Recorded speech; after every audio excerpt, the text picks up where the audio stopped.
আসসালামু আলাইকুম রহমতুল্লাহ। আবার আসলাম লাইফে, কারণ সব কথা সবসময় স্মরণ হয় না, আর কথা স্মরণ হইলে তা মনে থাকে না। আপনারা জানেন, তাসব ভিত্তি যে কথাগুলি সেগুলো কালবের এলেম। আল্লাহ রাসূল বলছেন, আবু হুরাইরা রাদিয়াল্লাহু তাআলা থেকে হাদিসটি, যে এলেম দুই জাতের, একটি হইল কণ্ঠের এলেম আর একটি হইল কালবের এলেম। কালবের এলেম হইল আসল, যেটা লতিফে কালবের থেকে আসে। এটার ব্যাপার হাদিস আছে, এটা আলেমরাও জানেন। তো কালবের যে এলেমটা, সেই এলেমটা বই পুস্তকে পাবেন না। সেই এলেমটা আপনি কালবি আসবে, এবং সেই কাল্পটা থাকতে হবে পবিত্র কাল। Excuse me. তো কালবের মাঝে যে সমস্ত এলেম আসে সেটাকে এলহাম বলে। বার্তা আল্লাহর তরফ থেকে বার্তা আসে, সেটা একমাত্র পবিত্র কালবে আসবে। অপবিত্র কালবে আসলে সেই বার্তা বা আল্লাহর এহলাম সেটা বিরূপ প্রতিক্রিয়া হবে, নেগেটিভ হবে।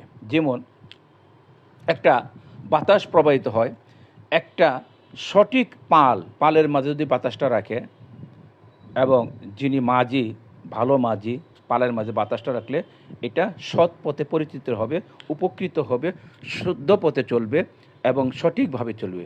আর যদি পালটা সিরা থাকে, কাটা ছেঁড়া থাকে, আর মাঝি দুষ্ট থাকে, তাহলে কিন্তু সে বাতাসটা পালের মধ্যে লাগবে ঠিকই, কিন্তু বাতাসটা নৌকাটা ডুবাই দিতে পারে বা অন্য অন্য নৌকার মধ্যে লাগাই দিতে পারে। ঠিক তদ্রূপ লতিফে কাল আরও আরও আরও ক্লিয়ার করে বলতে পারি যে পানি হইল অমিত্র, আল্লাহর একটি নিয়ামত। পানি, পবিত্র পানি, পরিষ্কার পানি, জীবাণুমুক্ত পানি যদি একটি গ্লাসে রাখা আপনি এই জল পান করেন, তাহলে কিন্তু আপনার স্বাস্থ্যের জন্য উপকার, আপনিও উপকৃত হবেন, শরীর ঠান্ডা হবে, আত্মা ঠান্ডা হবে। কিন্তু যে গ্লাসটি মাঝে পানিটা রাখলেন, সেই গ্লাসটা যদি অপবিত্র থাকে, ব্যাকটেরিয়া ভাইরাসযুক্ত থাকে, আপনি যত পবিত্র পানি এটার মধ্যে রাখেন না কেন, সেই পানিটা যদি আপনি পান করেন, তখন আপনি অসুস্থ হবেন। এটা কিন্তু পানির দোষ না, এটা আল্লাহর নিয়ামতের দোষ না। ঠিক তদ্রূপ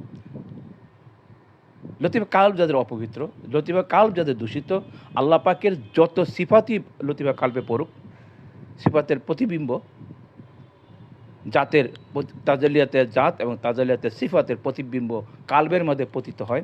এই কাল্ব যদি অপবিত্র থাকে, এই সমস্ত সিফাতগুলি তখন অপবিত্রভাবে, মানে মারাত্মক ক্ষতিগ্রস্ত হবে। যেমন একটি অস্ত্র, একটা পিস্তল একটা পুলিশের কাছে থাকে, আবার একটা সন্ত্রাসের কাছে থাকে। পুলিশের কাছে অস্ত্রটা কিন্তু নিরাপত্তার জন্য, নাগরিকদের, দেশের এবং জনগণের নিরাপত্তার কাজে ব্যবহৃত হয়। ঠিক সেই পিস্তলটা যদি একটা অপবিত্র লোক, অসৎ লোকের কাছে পড়ে, সেটা খুন খারাপি করে এবং ডাকাতি করে, কিন্তু সেটা কিন্তু পিস্তল, একই পিস্তল। তো লতিফে কালবের মাঝে যদি অপবিত্র থাকে, আল্লাহ পাকের জাত এবং সিফাত যদি সেই কালবের অপবিত্র কালবে পড়ে, তখন সে শয়তানি করে, সেই শক্তিগুলি দিয়ে, আল্লাহ পাকের, আমার রবের সেই শক্তিগুলি দিয়ে সে শয়তানি করে, দুষ্টামি করে, মানুষের ক্ষতি করে এবং পাপ কাজে নিয়োজিত থাকে। এই জন্য বিচার হবে আল্লাহ পাকের যে সিফাতগুলি মানুষকে দান করেছে, দান করে খলিফা বানাইছেন এবং আশরাফুল মাকলুক বানাইছেন, সেই সিফাতগুলি কোথায় ব্যবহার করছে সেটার বিচার হবে। এখন আসেন, আমি যে কথাটা বলতে নিছি, একটা সিফাত সম্বন্ধে বলতে আমার ইচ্ছা আজকাল আলোচনা একটু। সিফাতে এরাদাত, আপনার নামটা শুনছেন, এটা হলো আল্লাহ পাকের হাকিকি সিফাত। হাকিকি সিফাত হলো আল্লাহর জাত মিশ্রিত একটি সিফাত, হকিকি সিফাত। 8টি হাকি সিফাত আছে: এলেম, হায়াত, কুদরত, এরাদাত, সামাওয়াত, বাসারাত, কালাম, তাকবিন। আপনারা জানেন এই 8টা হাকি সিফাতের মধ্যে সিফাতে এরাদাত একটি সিফাত, ইচ্ছা শক্তি। ইচ্ছা শক্তি, এরাদাত হল ইচ্ছা শক্তি। সে সিফাতে এরাদাতটা কিন্তু আদমকে দান করা হয়েছে, তথা মানুষকে দান করা হয়েছে, যে এই তোমার ইচ্ছা শক্তি প্রয়োগ করো, তুমি ইচ্ছা করলেই হবে। যেটাকে আপনি বলতে পারেন নিয়ত, ইন্নালামা আমল বিনিয়ত। আল্লাহ পাক বলছেন, আর তুমি নিয়ত করো, নিয়তের মালিক তুমি, করাই দেবো আমি। করাবে কে? সিফাতে এরাদাত। সে সিফাতের মহাশক্তিশালী যে সিফাতে এরাদাত শক্তিটা আছে, সেই করে দিবে। এখন সে সিফাত এরাদাতের উপর নির্ভর করে, পবিত্রতার উপরে নির্ভর করে আপনার হেদায়েত। যে আপনি যদি এখানে প্রশ্ন রাখেন যে আল্লাহ পাক ইচ্ছা করলেই তো সব হয়, মানুষকে হেদায়েত, ইচ্ছা করলে তো হেদায়েত হয় না, সেটা হবে না।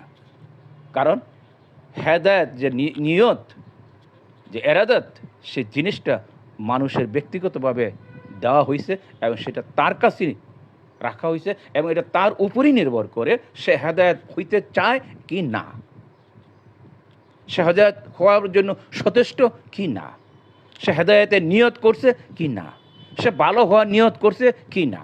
আপনি যদি ঘুষ খাওয়ার ইচ্ছা থাকে, আপনাকে সারা দিন রাত্র আপনাকে ঘুষের থেকে ফেরত আনা যাবে না। আপনার যদি লুচ্চামি করার ইচ্ছা থাকে, আপনাকে 1000 কোটি আলেমরা বয়ান করেও আপনাকে সে লুচ্চামির থেকে ফেরত দিতে পারবে না। ইচ্ছা শক্তিটা হলো আপনার ইচ্ছা শক্তিটা এমন একটা শক্তি, সেফাতে এরাদাত শক্তি।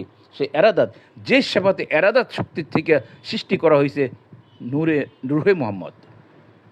আমার মুর্শিদ কেবলাজান হযরত খাজা সাহসি ফরিদপুরি কুদ্দুস নাসিরুল আজিজ কেবলাজান হুজুরের পবিত্র নসিহতের কিতাবের মধ্যে স্পষ্ট ব্যাখ্যা এবং বর্ণনা আছে যে সিফাতে এরাদাত থেকে, এটা মুজাদ্দেদ সাহেবের উদ্বুতি দিয়া রেফারেন্স দিয়ে বলা আছে, সিফাতে এরাদাত থেকে রুহে মোহাম্মদ সৃষ্টি করা হয়েছে। রুহে মোহাম্মদ একটা আল্লাহ পাকের সিফাত, মাকাম, মঞ্জিল, একটা মাকাম রুহে মোহাম্মদ। সেই রুহে মোহাম্মদই কিন্তু কলমা শরীফের মোহাম্মদ, যে কথাটা বারবার নসিহতে বলা আছে, আমিও এখানে উল্লেখ করছি যে কলমা শরীফের মোহাম্মদ আর আবদুল্লাহর, মক্কার আবদুল্লাহর তনয় মোহাম্মদ এক কথা নয়। তো কলমা শরীফের মোহাম্মদ কি? কলমা শরীফের মোহাম্মদ হল সেই মোহাম্মদ রুহে মোহাম্মদ। সে রুহে মোহাম্মদের মাঝে আল্লাহ পাক সৃষ্টি করে আল্লাহ পাকের সমস্ত সিফাতগুলি সে রুহে মোহাম্মদ কাছে রাখলেন। এবং শুধু রাখেনই না, সেখান থেকে সেই রুহে মোহাম্মদ থেকে যা কিছু আপনি আসমানের জমিনে যা দেখতেছেন সৃষ্টি জগতের মাঝে, সব কিছু সৃষ্টি করা হয়েছে সেই নূর দিয়া, সেই নূরের প্রতিবিম্ব দিয়া, রুহে মোহাম্মদের নূরের প্রতিবিম্ব দিয়া সমস্ত রুহগুলি সৃষ্টি করা হয়েছে এবং সমস্ত শরীরগুলি সৃষ্টি করা হয়েছে। তো কাজে কাজে আপনি যে আপনার নিয়তটা যদি থাকে খারাপ, আপনি খারাপই হবেন। এতে আল্লাহ আপনাকে হুঁশিয়ার করেছেন, আল্লাহ আপনাকে এরাদা শক্তি দিয়েছেন, যেহেতু আপনি আল্লাহর তাজাল্লি, যেহেতু আপনি আল্লাহর চরিত্র, আমি আপনি লতিবাগুলি সমস্তগুলি আল্লাহর চরিত্র। এ ব্যাপারে অনেক অনেক ব্যাখ্যা বিশ্লেষণ তরিকতে আছে, শরীয়তেও আছে, যে আল্লাহ পাকের সাথে সবসময়, আল্লাহ পাকের তথা রবের সাথে সবসময় দ্বন্দ্ব হয়েছে, মারামারি হয়েছে, পিটাপিটি হয়েছে, হাতাহাতি হয়েছে। উদাহরণ দেওয়ার জন্য শব্দগুলি আলমে খালকের শব্দগুলি প্রয়োগ করলাম, সেখানে তো হাতাহাতি নাই, সেখানে হাতও নাই, পাও নাই, নাকও নাই, মুখও নাই। তো এই পাশাপাশি হয়েছে, আনাস্তে রাব্বিকুম, আনা আনা, আনতা আনতা, কথা বায়াস হয়েছে, কথা কাটাকাটি হয়েছে, কেউ কাউকে মানে না। রফকে নাফসে মানে না, নাফসে রফকে মানে না।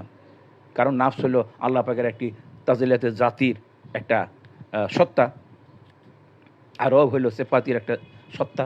তো কাজে কাজে এটা আল্লাহ পাক যেহেতু রবের মাঝে অধিষ্ঠিত, আল্লাহ স্বয়ং রবের মাঝে অধিষ্ঠিত, যেহেতু হেদায়েতের জন্য সিফাতগুলি সৃষ্টি করা হয়েছে। হেদায়েত মানে জাতের খেদমত করার জন্য, জাতকে পরিশুদ্ধ করার জন্য, জাতের তদারকি করার জন্য, জাতের গোলামকি করার জন্য সিফাত সৃষ্টি করা হয়েছে। যেহেতু জাতের গোলামকি করবে সিফাত, জাতের তদারকি করবে সিফাত, জাতের শাসন সৃষ্টি করবে সিফাত, জাতকে শাসন করবে সিফাত, জাতকে পরিশুদ্ধ করবে সিফাত। এই জন্য সিফাতের মূল্য অত্যাধিক বেশি এই সৃষ্টি জগতে। এবং সেই সিফাতের যে রক্ষাকর্তা, আমাদের যে রক্ষাকর্তা এখন তিনি হলেন রব। সেই রবকে যদি আমরা না মানি, তাহলে আমাদের দ্বারা পাপ কার্য হতে থাকবে। আপনি দেখেন সমস্ত দোয়া কালামের মাঝে কিন্তু শুধু রব্বানা রব্বানা রব্বানা রব্বানা আতিনা রব্বানা ফিদ দুনিয়া রব্বানা জালামনা ইত্যাদি। ইভেন রুকু সেজদাতে গেলে দেখেন আপনি রবের নামে উচ্চারণ করতে হবে, রব্বি,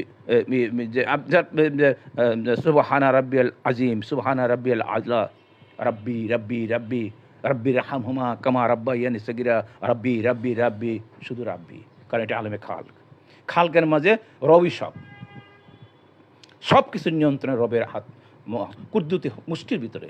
তো কাজে কাজে যে কথাটা আমি বলতেছিলাম, যে এরাদাত, ইচ্ছা শক্তিটা, আপনি ইচ্ছা শক্তিটা আনয়ন করতে পারেন। আর সেই ইচ্ছা শক্তিটা আনয়ন আপনি একা একা আনতে পারবেন না। সেই ইচ্ছা শক্তিটাকে আপনাকে ডাইভার্ট করতে গেলে, ঘুরাইয়া সৎ ইচ্ছার দিকে আনতে গেলে আপনি মুর্শিদে কামিলের দরবারে হাজির হতে হবে, ইনসানে কামিলের দরবারে হাজির হতে হবে। কারণ সিফাতে এরাদাত যে সিফাতটি আছে প্রতিবিম্ব আমাদের মাঝে, সেটা একমাত্র ভয় পায় ইনসানে কামেলের। যিনি ইনসানে কামেল তাকে ভয় পায়, তাকে দেখার সাথে সাথে তার কম্পন আরম্ভ হয়ে যায়, এবং কম্পন আরম্ভ হয়ে যায় এবং কালবের মধ্যে জিকির আরম্ভ হয়ে যায়। তাকে ইনসানে কামেলের যখন দর্শন লাভ করে, কারণ ইনসানে কামেল হলো আল্লাহর প্রতিনিধি, আল্লাহর আশরাফুল মাকলুক, একমাত্র ইনসানে কামেল। তার 33 কোটি লতিফা জিকির হয়, তারা সমস্ত কিছু পবিত্র। সে আল্লাহর সাথে ফানা এবং বাঁকা রূপে প্রতিষ্ঠিত। ফানা মানে তার অস্তিত্ব বিলীন করে সে আল্লাহর রূপ ধারণ করছে। যেমন এক খণ্ড লোহাকে আপনি যদি আগুনের ভিতর নিক্ষেপ করেন, লোহাটা তার অস্তিত্বকে হারায়া, তার গুণাগুণকে হারায়া নরম হইয়া সে আগুনের রূপ ধারণ করে, আগুনের রূপ ধারণ করে। ঠিক একটি মানুষ যখন আল্লাহর সংস্পর্শে এসে আল্লাহর রেজামন্দি হাসিল করার পরে আল্লাহর সাথে ফানা হয়ে যায়, তখন তার আর নিজস্ব কোনো অস্তিত্ব থাকে না, তখন সে তার আল্লাহর রূপ ধারণ করে।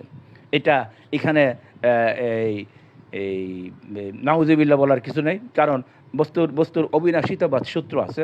একটা বস্তুর পরিবর্তন সূত্র আছে। পানি বরফ হয়, বরফই আবার পানি হয়, পানি বাষ্প হয়, জলীয় বাষ্প, আবার সে জলীয় বাষ্প আবার পানি হয়। এটা সায়েন্সের মাঝে আছে। তো যাই হোক, যে সিফাতে এরাদাত থেকে সমস্ত কিছু সৃষ্টি করলেন, সেই সিফাতে এরাদাত কিন্তু প্রতিবিম্ব রূপে আপনার কালবের মাঝে আছে, সেই ইচ্ছা শক্তিটা। আপনি দেখেন, আপনি যদি ইচ্ছা করেন তাইলে কাজটা হবে, যেটাকে হাদিসে কুদসিতে বলছে ইন্নাল আমলের নিয়ত। আপনি যদি ইচ্ছা না করেন সে কাজটা হবে না, আপনাকে দিয়ে করানো যাবে না। তো ইচ্ছা শক্তিটা আল্লাহ পাক রাখছে আপনার কাছে। যেহেতু আপনি তর্ক করে আসছেন, আমি তর্ক করে আসছেন আমার রবের কাছে, সেই জন্য বলছে তোমারই খুশি, আমি তোমার চোখের সম্মুখে ভালো এবং মন্দ প্রদর্শন করে রাখলাম, ডিসপ্লে করে রাখলাম। তাম দুনিয়াতে কোনটা ভালো কোনটা মন্দ তুমি শুধু অ্যাটেনশন দাও। তোমার নিজের কাছে জাজমেন্ট আমি রাখলাম। হে বান্দা, তোমার নিজের কাছেই আমি জাজমেন্ট রাখলাম। যেহেতু এরাদা শক্তিটা তোমার কাছে আছে, ইচ্ছা শক্তিটা তোমার কাছে আছে, এখন যদি ইচ্ছা করো তুমি আত্মহত্যা করতে পারবা। এমনকি তুমি যদি ইচ্ছা করে নিজে কবজ করতে, সেটা তুমি পারবা। তুমি যে ইচ্ছা করো যে আমি এই বয়সে আমি মেট্রিক পাস করব, এসএসসি পরীক্ষা দিয়ে উত্তীর্ণ হব, সেটাও তুমি পারবা। তুমি যে এই মুহূর্তে তুমি ইচ্ছা করো এখন গিয়ে আমি একটা মেয়েকে বিয়ে করবো, সেটাও তুমি পারবা। কঠিন কঠিন জিনিস তুমি ইচ্ছা করো সেটা তুমি পারবা, যেহেতু সিফাতে এরাদাত আল্লাহ পাক বান্দার কাছে রেখে দিয়েছেন। শুধু সিফাতে এরাদাত না, 8টা হাকিকি সিফাত সামাওয়াত বাসারাত তিনি আলাম কালাম কুদরত হায়াত তাকবিন, সমস্ত সিফাতগুলি আল্লাহ পাক আমানত হিসাবে মানুষের কাছে রাখছেন। মানুষ এত শক্তিশালী, আপনি দেখেন মানুষকে নিয়ন্ত্রণ করতে পারতেছে না, ট্যাঙ্ক কামান যুদ্ধ লাগে। যাই হোক, এরাদা জিনিসটাই আমরা আজকে এখানে বলার উদ্দেশ্য, যে আপনার ইচ্ছা শক্তিটাকে শুদ্ধ করেন। আপনি শুধু ইচ্ছা শক্তিটা শুদ্ধ করেন, আপনি শুধু নিয়ত করেন যে আমি রোজা রাখবো, দেখবেন রোজাটা হয়ে যাবে।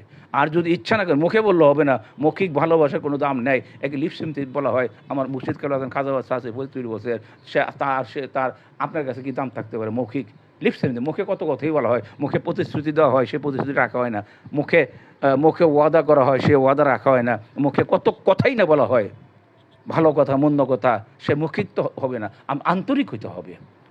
অন্তঃস্থল থেকে নিবিড়ভাবে আপনাকে ইচ্ছাটা পোষণ করতে হবে। আসসালামু আলাইকুম রহমতুল্লাহ।